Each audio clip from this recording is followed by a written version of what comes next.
Hello, YouTube. Yay. I think we're live. So I'm not expecting any viewers. I guess this is the first time that I've done this live on YouTube. Usually I'm live on Facebook.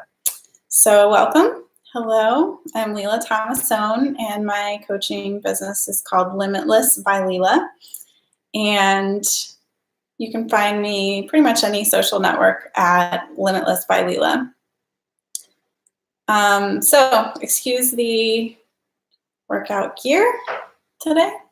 As usual, I only have a few minutes to do a video, but I wanted to talk a little bit about the idea of rejecting dates because you're afraid of leading him on.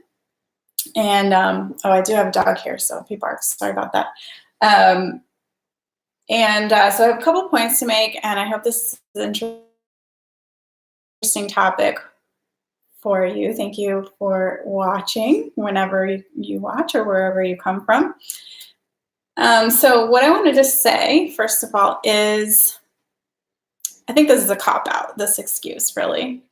It's putting the blame for your choice on the man's feelings and what you predict his feelings are going to be when things don't work out.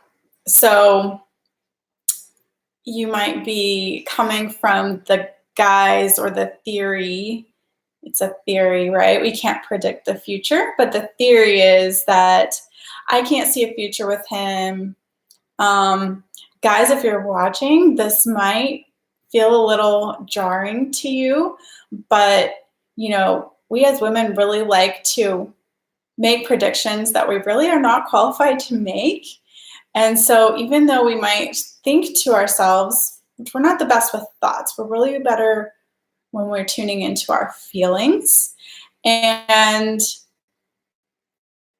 what I tell my clients is that you need to be looking for the way he treats you and your feelings while vacation in between dates to guide you on whether you're going to see him again and accept another date. So those guidelines are attraction, whether he treats you well, and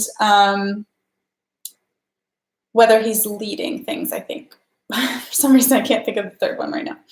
Of accepting more dates, and so they're telling me they're worried about the guy's feelings. I think they're more worried about being judged as, right, like being judged as you know, a tease or leading them on or like taking advantage of them more so than really being concerned about their feelings. So I mean, I don't mean that in a negative way, but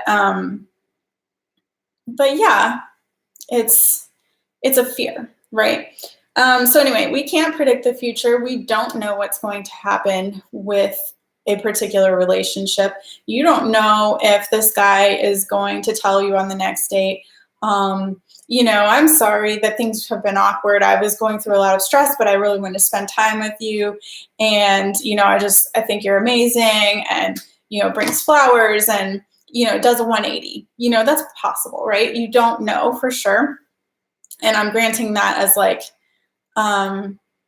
just kind of a extreme scenario, right? Not that we're counting on anyone to do a 180, and we don't want to go out with people that we genuinely don't like to be with, right? But if things are going well and you're enjoying the date, I think that was my third qualification, right? He's treating you well, you're enjoying the date, you're having fun, and you feel good with him, and you're also attracted. And so when I did my research and asked some guys about this question, they were mostly concerned with there being some attraction. They wouldn't be so insulted with your skepticism because they want to win you over and they need to compete to do that. And I'm running out of time, but I have so much more I want to say, so I might do another part to this. But anyway, so don't worry about his feelings. Worry about your feelings. He's a big boy. And I don't think you want to get into a relationship, whether this is the guy or it's a different guy. You don't want to be in the habit of taking responsibility for his feelings, right? Can everyone agree on that? You want him to be a big boy and own his own feelings. So don't start out, whether it's this relationship or you end up with a different guy, don't start out with the habit of placing his feelings above yours, right? That's the wrong thing to take responsibility for. Take responsibility for your own feelings. I got also input from my former coach, who, I mean, he's still a friend. He's a great guy, and he's still a coach. He's great, and I do consult with him. Obviously, I'm consulting with him on this. He was my coach when I was single and when I was first dating my now husband.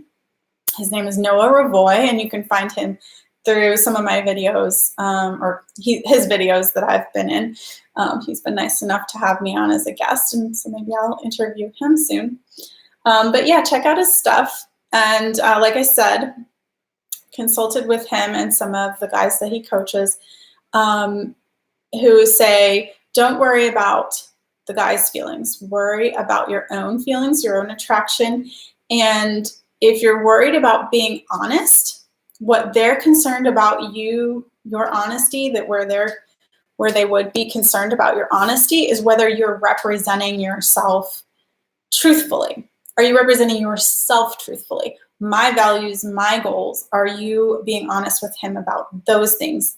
That's where they would be most concerned with your honesty, more so than like predicting the future and trying to know whether you have a future in a relationship. And that brings me to what will probably be my last point here, because I gotta go, is don't answer questions that haven't been asked of you. If you're asked on a date, you're asked on a date. You're not asked for marriage. That's a different question.